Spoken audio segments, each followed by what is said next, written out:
Tête à tête, ce lundi 17 mai 2021, entre le chef de l'État Félix-Antoine Tshisekedi Tshilombo et le président du Rwanda Paul Kagame à Paris en France. Déclaré chômé et payé la journée du 17 mai, désormais célébrée en mémoire de forces armées de la RDC. 24 ans après, la République démocratique du Congo a célébré cette journée dans la commune de la Gombe, au monument érigé au rond-point Forescom en mémoire de tous les militaires ayant versé leur sang pour la nation. Célébration ce lundi 17 mai de la journée mondiale de l'hypertension artérielle. Un message du ministre de la Santé publique, Hygiène et Prévention, le docteur Jean-Jacques Mbungani, a été adressé à la nation. Vous informer, c'est notre devoir, mesdames et messieurs. Bon début de semaine à toutes et à tous et bienvenue dans cette grande édition du journal sur la chaîne éducative. Tête à tête ce lundi 17 mai 2021 entre le chef de l'État congolais Félix-Antoine Tshisekedi Tshilombo et le président du Rwanda Paul Kagame à Paris en France. Le détail avec François Sanga. À sa qualité de président en exercice de l'Union africaine, le chef de l'État Félix-Antoine Tshisekedi a reçu ce lundi à Paris, en France, son homologue du Rwanda Paul Kagame. Ce tête-à-tête s'inscrit dans le cadre des échanges initiés par le président de la République avec ses homologues afin de mieux préparer les plaidoyers de l'Union africaine au sommet sur le financement des économies africaines qui s'ouvre ce mardi 18 mai 2021 au Grand Palais éphémère. Interrogé au sujet de l'état de siège décrété dans une des provinces frontalières avec le Rwanda, le président Paul Kagame a dit soutenir toutes les initiatives visant le retour de la paix en RDC. Ce dernier a ajouté qu'il ne peut qu'appuyer tout ce qui, sur le plan sécuritaire mais aussi économique, concourt à stabiliser et à pacifier la sous-région d'Afrique des Grands Lacs. C'est une nécessité pour le développement de tout le monde. Toujours en séjour en France, le président de la République démocratique du Congo, Félix-Antoine Tshisekedi Tshilombo, a reçu la directrice générale du FMI. La coopération entre la République démocratique du Congo et FMI était au menu de ce échange. François Sanga, une fois de plus.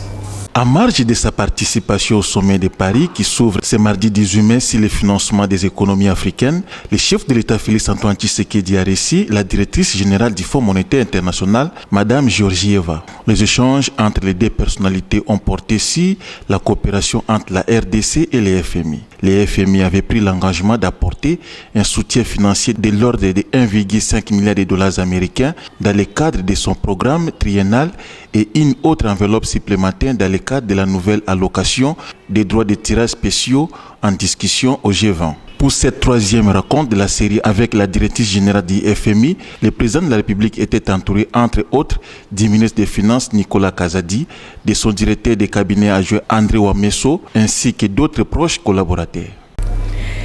Tel que signalé aux entrées de cette édition du journal, la déclarée chômé et payé, la journée du 17 mai est désormais célébrée en mémoire de forces armées de la République démocratique du Congo 24 ans après, soit 1997 en 2021.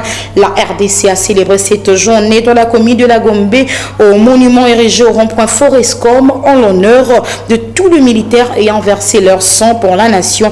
Une cérémonie officielle présidée par le chef du gouvernement Jean-Michel Sama Lukonde au nom du président de la République démocratique du Congo, Félix-Antoine Tshisekedi Tshilombo. Le détail.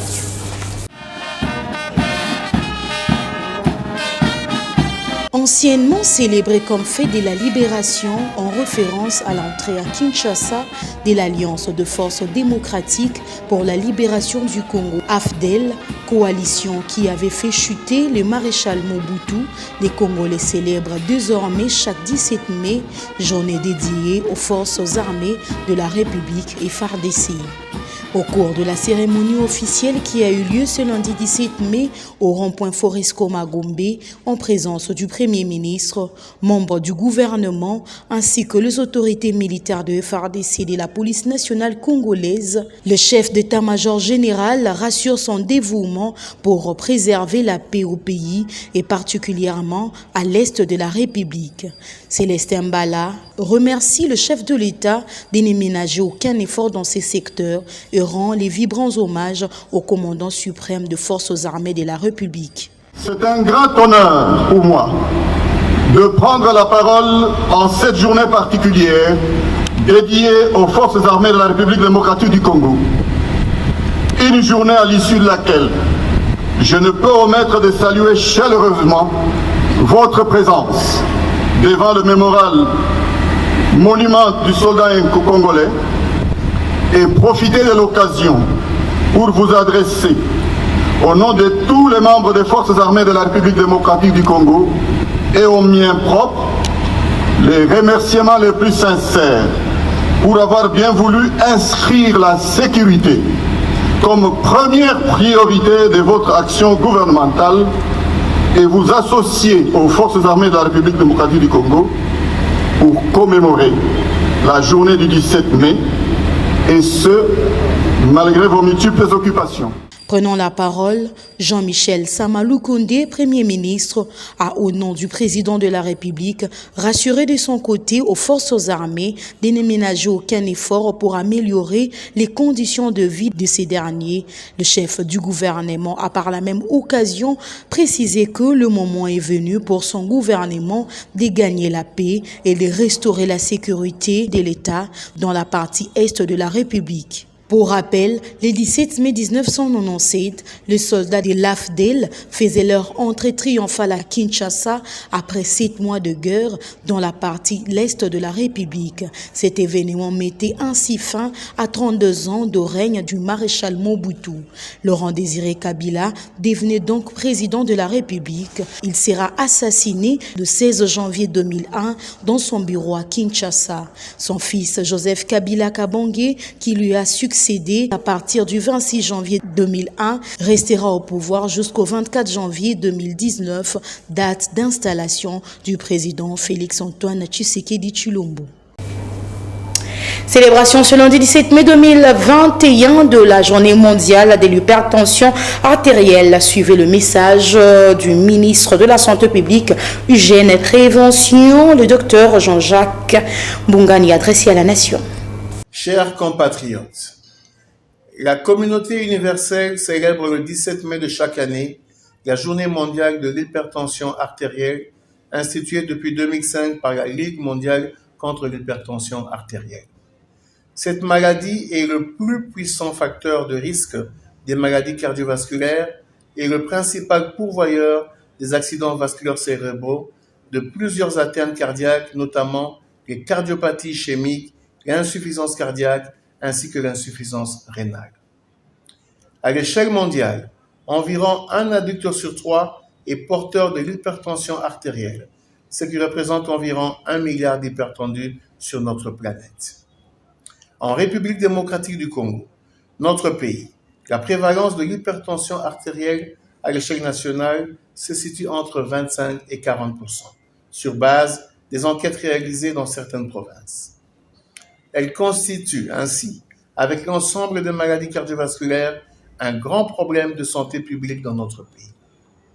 Les statistiques hospitalières collectées par le Programme national de lutte contre les maladies cardiovasculaires couvrant les 10 dernières années dans la ville-province de Kinshasa indiquent que les complications de l'hypertension artérielle, représentées essentiellement par l'accident vasculaire cérébral, l'insuffisance cardiaque, constituent la première cause de mortalité chez l'adulte dans notre pays. Ceci est d'autant plus inquiétant, car ces décès concernent dans notre pays, contrairement aux pays occidentaux, la tranche d'âge économiquement active. Face à cette tragédie silencieuse, et en attendant que notre pays se dote de moyens nécessaires pour la prise en charge efficace de ces maladies, la prévention demeure le meilleur moyen de se prémunir de celle-ci. Cette prévention consiste en l'adoption d'un mode de vie sain dans le vécu quotidien de chacun d'entre nous.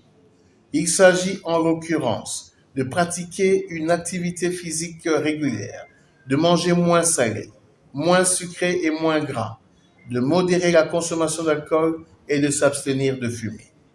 Ces mesures permettront de prévenir des puissants facteurs de risque cardiovasculaire que sont notamment l'hypertension artérielle, le diabète, l'excès de cholestérol et l'obésité.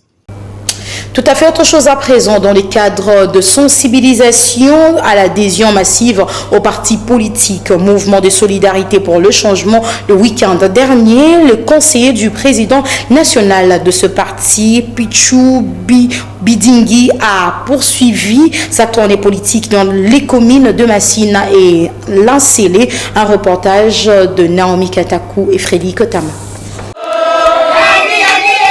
Dans sa mission lui confiée par l'honorable Laurent Batumona, après la commune de Maluku, le conseiller du président national du mouvement de solidarité pour le changement, Pichu Bidingui, a cette fois-ci été dans la commune de Lancélé avec la base des mamans de l'association Bolingo Pemisala de l'Efobank dans le cadre de la tournée politique. Au cours d'un échange très chaleureux, Pichu Bidingui a martelé sur l'adhésion de jeunes et mamans dans le mouvement de solidarité pour le changement. Le président national, l'honorable Laurent Batumona, nous a confié une mission de faire la ronde de toutes nos sections et cellules pour redynamiser les activités du parti et voir également nos partenaires. Et aujourd'hui, Mama Bijou, la présidente, nous a amenés auprès de l'association Mossala Bolingo. Nous sommes venus voir des mamans, ils ont présenté leurs préoccupations, nous les avons écoutées et nous les avons dit également quel est notre souci. J'encourage également Mama Bijou pour lui dire, maman, nous sommes avec vous. Ne soyez pas intimidés, vous êtes avec nous, nous sommes avec vous et nous n'allons pas vous lâcher.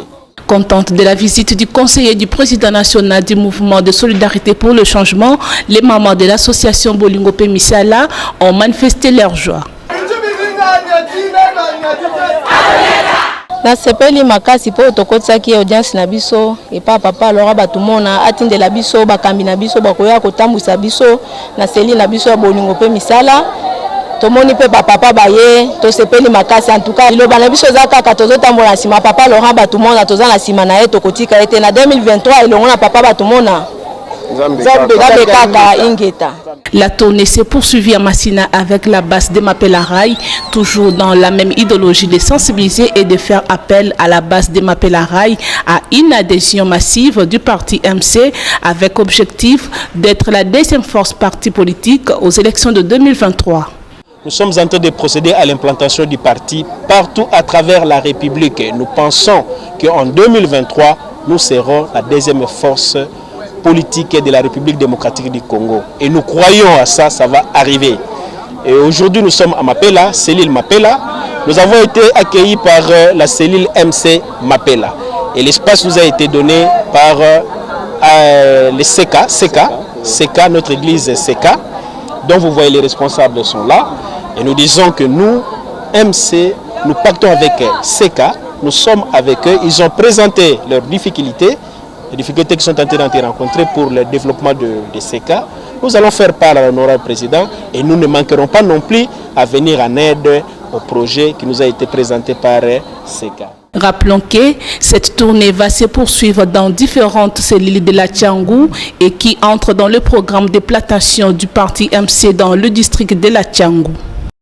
Et dans le reste de l'actualité, le comité de la jeunesse du Parti national du renouveau pour le développement Kindélé 55 a tenu plutôt le dimanche 16 mai 2021 à Kinshasa une réunion de remobilisation de sa base sur le 31e anniversaire de ce parti et soutient par la même occasion l'état de siège décrété par le président de la République démocratique du Congo, Félix-Antoine Tshisekedi Tshilombo, dans les provinces des l'Ituri et du Nord Kivu. Cette rencontre était sous la direction du secrétaire général en charge de la jeunesse, Ali Kouitou Kadila. Suivez. Le Parti national du renouveau pour le développement PNRD n'y désarme pas a pris la sensibilisation des mamans de cette formation politique pour la dernière fois. C'était le tour du comité de Kindélé 55 dans la commune de Mongafula où une délégation a été envoyée par le secrétaire national en charge de la jeunesse Ali Kouitou Kadila pour sensibiliser sur le 31e anniversaire du Parti national de renouveau pour le développement qui aura lieu au mois de juin et sur l'état des sièges décrété par le chef de l'État, Félix Tshisekedi, a souligné Martin Louemba, secrétaire national en charge de la mobilisation de cette formation politique. Dans le cadre du parti, nous avons parlé à la base de Kindélé 55. Dans le cadre des élections 2023, nous devons déjà nous préparer En plus de cela, nous les avons aussi sensibilisés par rapport à l'anniversaire du parti qui aura lieu au mois de juin 2021. Pour Isaac Palata, président du comité d'Ekindé 55, et Clément Lokoro, cette rencontre a comme mission préparer la base sur l'anniversaire du parti.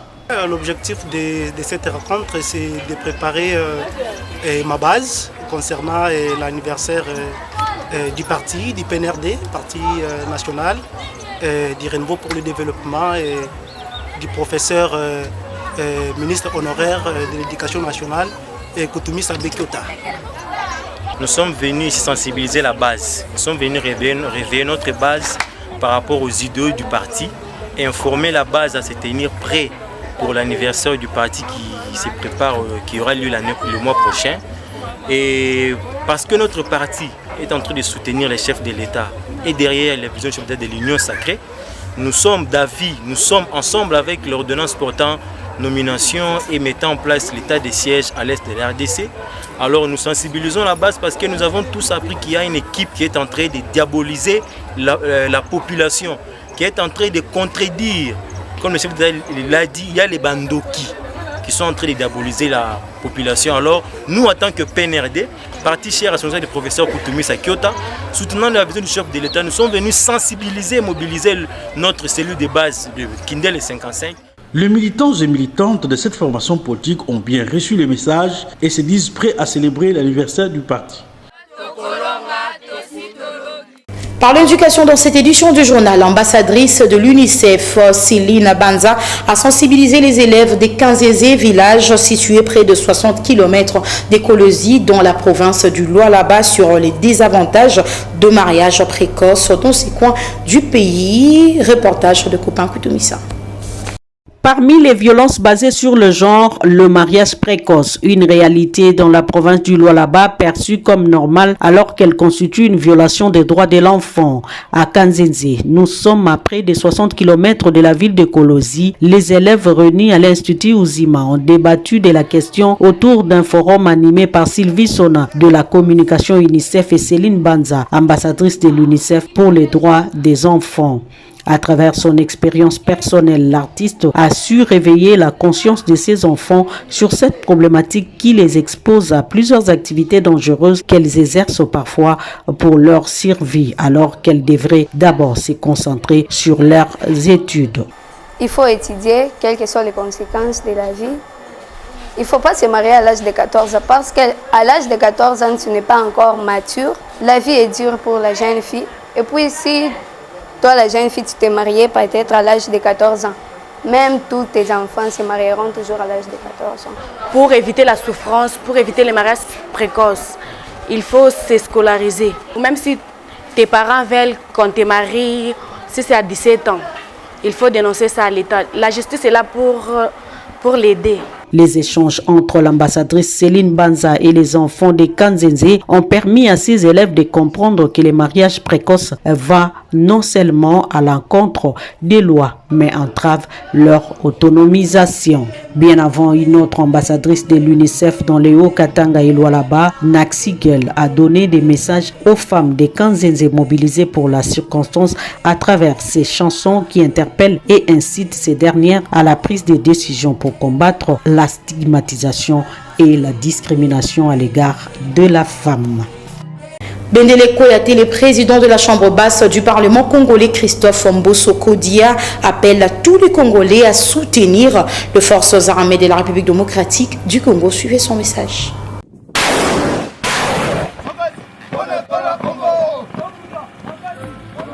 Aujourd'hui, face à cet ennemi commun qui menace l'existence de notre pays, nous devons nous unir comme un seul homme pour cette cause nationale, dans un même élan patriotique et dans la prière. Nous devons rester mobilisés autour de son Excellence, Monsieur le Président de la République, chef de l'État, derrière notre armée. Nous devons donc nous unir pour nous mettre définitivement hors d'état de nuire, ce horde de bandits, de pillards et leurs commanditaires supposés ou avérés. L'engagement citoyen impose un devoir de dévouement sans faille et de soutien inconditionnel à nos forces armées qui sont engagées au front pour la restauration de la paix, de l'intégrité territoriale. L'héritage unique et indivisible nous légué par nos pères fondateurs et nos ancêtres. Le vice-ministre des Affaires étrangères, Sami Adoubango, appelle la population d'Ilituri à soutenir le FARDC et à adhérer à la décision prise par le chef de l'État congolais, Félix-Antoine Tshisekedi Tshilombo, déclarant l'état des sièges. Suivez-les. Chers frères et sœurs ituriens, depuis plusieurs années, notre chère province peine à décoller suite à une insécurité persistante qui n'a cessé de nous endeuiller. L'heure a sonné pour que nous puissions nous lever et œuvrer pour la restauration de la paix dans notre chère province.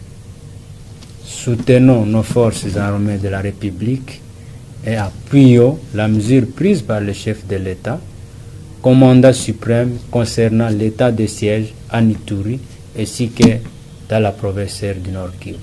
En tant que représentant de la province de l'Ituri dans le gouvernement de l'Union sacrée de la nation et digne fils du terroir, je lance ici un appel à ceux qui ont pris les armes de quitter les groupes armés et de déposer leurs armes auprès des autorités établies.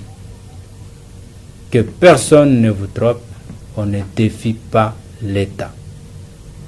La division, la haine, le tribalisme nous fragilisent et réduisent nos efforts. Halte à ces antivaleurs.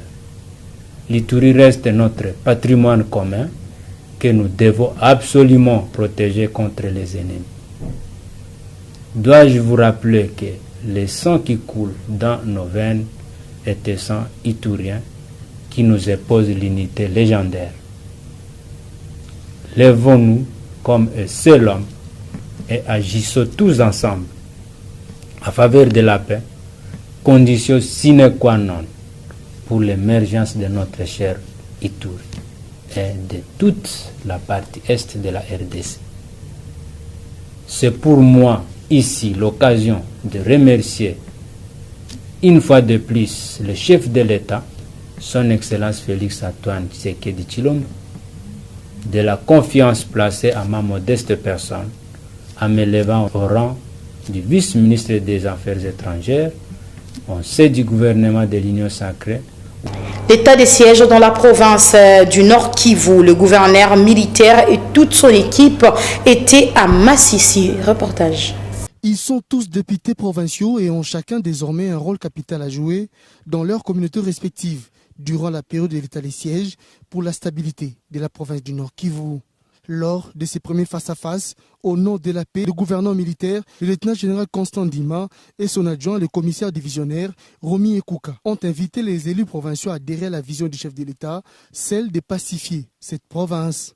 Sensibles aux cris de détresse de la population locale meurtrie, ces élus se sont engagés à s'impliquer davantage aux actions initiatives des autorités militaires impulsées par les chefs de l'État pour le retour de la paix durable dans la province du Nord Kivu. Aujourd'hui, le commandant des opérations, le gouverneur, est envoyé pour rétablir la sécurité, rétablir l'état des droits. Et donc, c'est ce message-là qu'il est venu nous dire, afin que nous puissions lui accompagner dans sa mission, c'est de sécuriser la province Nord Kivu. Et pour démontrer leur engagement, ces interlocuteurs du lieutenant-général Constant Ndima et de son adjoint, le commissaire divisionnaire Romy Ekouka, ont lancé un vibrant appel à la population pour la dénonciation et à la cessation des hostilités aux groupes armés pour le développement de cette contrée. Nous appelons la population du Nord Kivu à s'approprier tout d'abord cette décision du chef de l'État, son Excellence Antoine Félix Tshilombo, celle de vouloir mettre les paroles aux actes, de passer les paroles aux actes, c'est-à-dire donner la paix à la population du Nord Kivu. Et pour que cette paix soit effective, il faut que la population s'approprie de ça. Il faut que cette population commence à dénoncer tout porteur d'armes illégales. à sensibiliser les jeunes gens égarés de revenir à la raison pour répondre à l'appel du chef de l'État, aller dans le programme DDRCC. Et pour les groupes armés étrangers, ils sont appelés aussi à répondre au DDRRR pour qu'ils rentrent chez eux. Parce que le Nord Kivu n'est pas leur territoire. Ils ont chez eux, ils doivent rentrer chez eux. Toujours au Nord Kivu, le gouverneur militaire a échangé avec les députés provinciaux. Suivez. Nord Kivu, le lieutenant général Ndima Constant, coiffé de son casque de combat, à côté de son adjoint, le commissaire divisionnaire Romy Ekouka et des responsables militaires en province, débarquent en territoire de Massissi. Ici, le commandant des opérations militaires au Nord Kivu vient avec une mission double pour cette première descente depuis sa prise de fonction. Sensibiliser les jeunes à quitter les groupes armés et s'imprégner de la situation de la route Goma-Massissi, coupée suite à l'éboulement des terres depuis 4 jours au village Moutiri. Une route très capitale pour les opérations militaires. Nous osons croire que si cette situation perdure, il y aura le flambé de prix à Goma. Raison pour laquelle nous sommes intervenus rapidement pour qu'on voit d'abord comment frayer un chemin pour faire passer d'abord les véhicules. Par après, je vais solliciter Foner qui viendra terminer les grands travaux. Cette route est très importante pour nous. Faisons suite de la conduite des opérations que nous allons bientôt lancer ici sur place. Nous avons lancé un appel à nos frères porteurs d'armes et aussi aux porteurs d'armes étrangers, les groupes d'armées étrangers. Nos frères qui portent les armes aujourd'hui nationaux, s'ils sont patriotes, ils vont déposer d'eux-mêmes les armes afin que nous construisons ensemble la paix. Mais ceux qui seront réductibles, nous allons les pourchasser parce que c'est une imposition de la paix. Nous allons les pourchasser jusqu'à leur dernier retranchement. Ces déplacements des autorités militaires dans ces territoires suscitent l'approbation de la population à l'état de siège. L'une des solutions efficaces par rapport à l'insécurité dans notre territoire et dans notre province. Vous savez, il y a plus d'une décennie, nous avions souffert de la guerre et cette guerre est causée par nos milices normalement, nos enfants propres. Et si l'État lui-même se prend en charge de dire qu'il vient nous intervenir, nous venir en aide, de éradiquer ce virus, vraiment nous l'applaudissons avec véhémence. Tous les moyens ont été débloqués par le gouverneur de Provence pour que cette route soit praticable dans un bref délai. Fin de cette édition du journal. Pour ceux qui nous ont pris en cours de chemin, voici le rappel de principaux titres. Tête à tête, ce lundi 17 mai 2021, entre le chef de l'État Félix Antoine Tshisekedi Tshilombo et les présidents du Rwanda Paul Kagame à Paris en France. Déclaré chômé et payé la journée du 17 mai, désormais célébrée en mémoire de forces armées de la RDC. 24 ans après, la République démocratique du Congo a célébré cette journée dans la commune de la Gombe au monument érigé au rond-point Forescom en mémoire de tous les militaires ayant versé leur sang pour la nation. Célébration ce lundi 17 mai de la journée mondiale de l'hypertension artérielle. Un message du ministre de la Santé publique, Hygiène et Prévention, le docteur Jean-Jacques Mbungani, a été adressé à la nation. C'en est complètement fini dans cette grande édition du journal. La chefferie d'édition Copain Koutomissa et la technique a été assurée par Guilhem Ayamba et Delphin Tundula. Mesdames et messieurs, merci à vous de nous avoir suivis. Nous vous souhaitons bonne continuité de programme sur la chaîne éducative. Au revoir.